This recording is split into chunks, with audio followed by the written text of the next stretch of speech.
गांव में रहना आसान नहीं है। गांव में एक एक घर में 7-7 8-8 लड़के हैं। अपने घर में लड़ेंगे तो खुद ही को मार डालेंगे, तो बगल वाला खुशी है तो उससे लड़ो ना। और वो चिल्लाने लगी स्टेडियम में, जीजू ये मार लो, उठा उठा के की। मत करिए बदतमीजी। और हिंदुस्तान खासकर उत्तर भारत के आदमी को दो चीजों से बहुत लगाव है, बहुत प्यार। किसी भी घर को अगर महान बनना है उसका एक ही सूत्र है,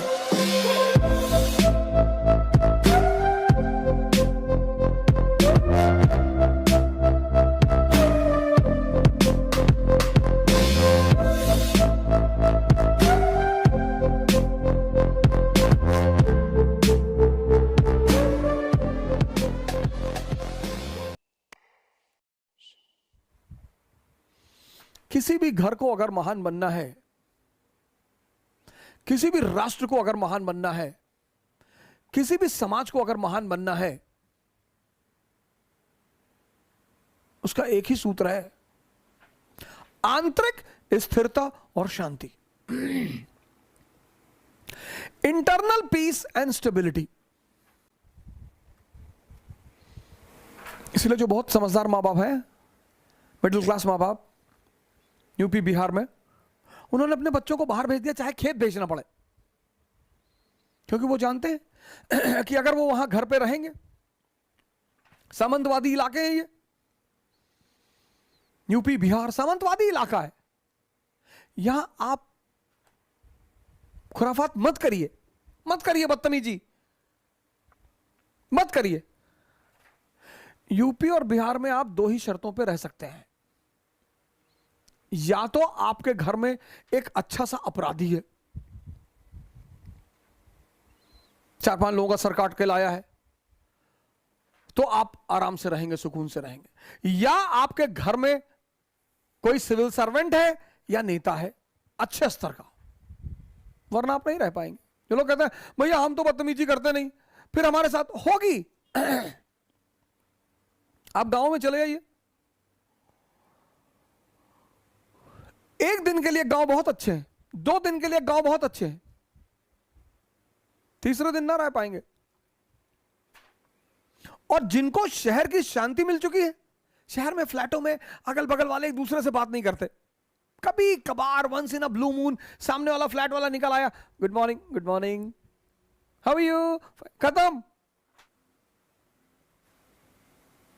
खत्म।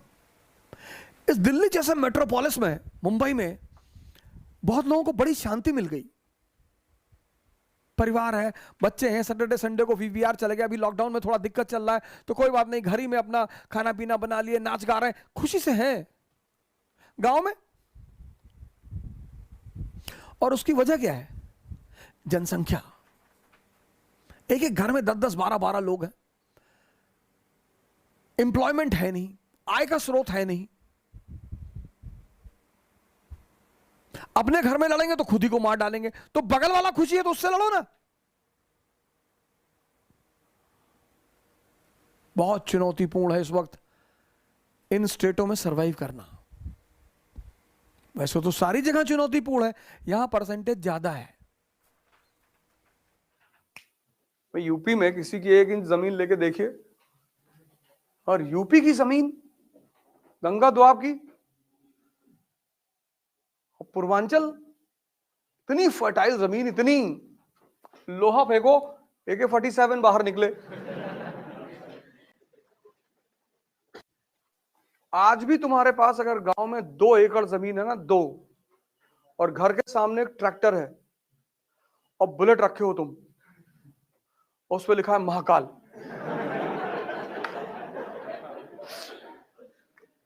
तो तुम्हारी स्टेटस चौधरी की है अपने इलाके में। और हिंदुस्तान खासकर उत्तर भारत के आदमी को 2 चीजों से बहुत लगाव है, बहुत प्यार। एक तो अपनी जमीन से, और दूसरा अपनी ससुराल से। वो शिखर धवन खेल रहा था ना ऑस्ट्रेलिया में, मारा जा रहा था उठा उठा के मेलबोर्न में, ऑस्ट्रेलिया से लगा कि तो क्या हो गया यार, उसकी ससुराल है मेलबोर्न में, उसकी वाइफ आई हुई थी, और वाइफ के साथ उसकी दोस्तें आई हुई थी, सालियां आई हुई थी, और वो चिल्लाने लगी स्टेडियम में, जीजू ये मार लो, उठा उठा के की। ऑस्ट्रेलिया वालों ने कहा भाई साहब अगला मैच मेलबोर्न में खेलना ही नहीं है। दो चीज से बहुत लगाव है, जमीन और ससुराल। जमीन नहीं दे सकते, इसलिए बहुत सारे लोग जो गांव में शहरों में सेटल हो गए, दिल्ली में मुंबई में, कहे भैया हम गांव की जमीन बेच दिए, और तुम्हारे पास कोई ऑप्शन नहीं है। गांव का सोशल स्ट्रक्चर और शहर का सोशल स्ट्रक्चर बहुत अलग है। शहर में लोगों का एक बच्चा है, उसको इंग्लिश मीडियम में पढ़ा रहे हैं, मैरीलैंड स्कूल, वही मैगी एगी खा के बड़ा हो रहा है। और गांव में एक एक घर में 7-7, 8-8 लड़के हैं। 8 लड़के, 6 बंबई में कमा रहे हैं, एक जेल में है, दूसरा कचहरी में खड़ा रहता है दिन भर। नहीं, तुम जब भी कचहरी जाओगे एक आदमी तुम्हें वहां मिलेगा, जब भी जाओगे तुम्हें मिलेगा कि कहा तिवारी, अरे वो देवरिया वाले केस में पेशी लगी।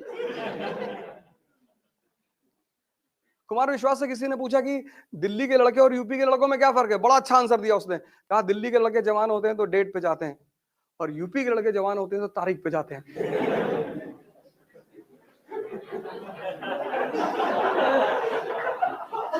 कुमार विश्वास ने बताया था कि दिल्ली में जो लड़के जवान होते हैं डेट पे जाते हैं, और यूपी में लड़के जवान होते हैं तारीख पे। कि वो देवरिया वाला जो कांड हुआ था, सर काट लाए, हाँ सर काट लाए।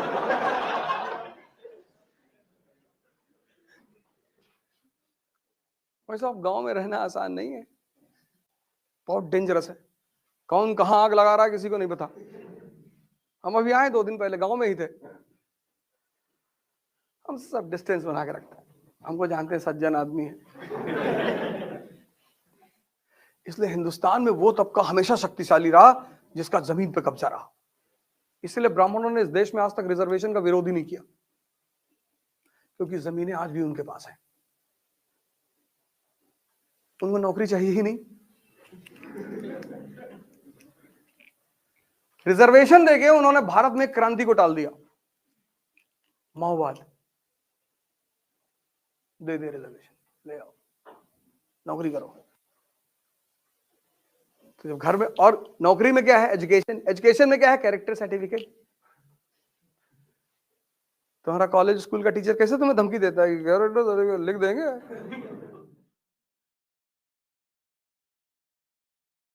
हमारे कानपुर में है इकरा आईएएस बाय ओझा सर, जो आईएएस और पीसीएस की प्रेपरेशन के लिए लाए हैं बेस्ट फैकल्टीज फ्रॉम दिल्ली। तो अब मतलब वो सारे के सारे लोग जो कि आईएएस और पीसीएस की प्रेपरेशन के लिए दिल्ली जाने की सोच रहे हैं ना, तो अब उन्हें दिल्ली जाने की बिल्कुल जरूरत नहीं है, क्योंकि ओझा सर की देखरेख में इकरा आईएएस लाए हैं new offline batches for UPSC IAS PCS के बाद join NCERT basics and GS pre का मेंस फाउंडेशन बैच सिर्फ और सिर्फ इकरा आईएएस, वो भी 9 नंबर क्रॉसिंग हमारे शारदा नगर कानपुर में है।